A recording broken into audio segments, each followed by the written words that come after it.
ருத்ர பசுபதியார். திருத்தலையூர் என்ற தலத்திலே தோன்றியவர்தான் உருத்திர பசுபதி நாயனார். வேதியர் குலத்திலே தோன்றியவர்தான் பசுபதியார்.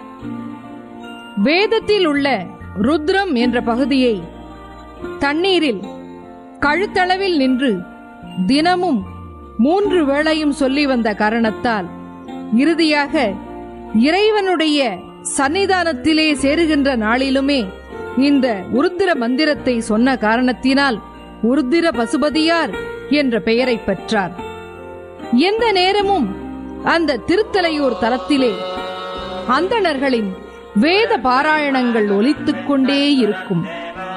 அவர்கள் வளர்க்கும் வேள்வி தீயினால் மாதம் மும்மாறி பெய்யும்.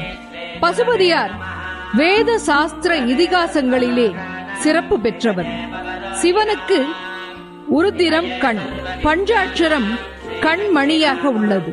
இவர் தினமும் தாமரை பொய்கையில் நீராடி கழுத்தளவு நீரிலே நின்று தலைக்கு மேலே கையை கூப்பிக்கொண்டு உருத்திர மந்திரத்தை ஓதுவார்.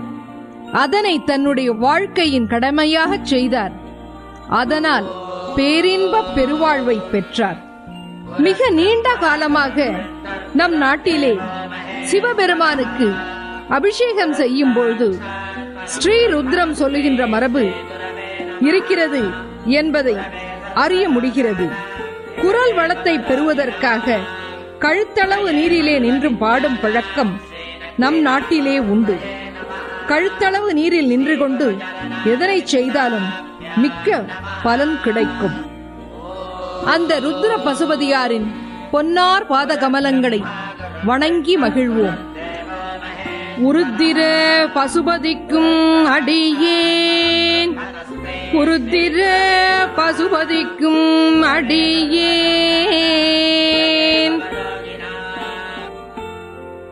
ருத்ர பசுபதி நாயனார் வலமிருந்த இடம். ருத்ர பசுபதியார் குளத்திலே மார்பளவு நீரிலே நின்று கொண்டு உச்சிமேல் கையை குவித்துக் கொண்டு ருத்ர மந்திரத்தை இடைவிடாது ஓதும் நிலை. அவருக்கு எதிரே இறைவன் அம்மையப்பராக விடையின் மேலே காட்சியளிக்கும் கோலம்.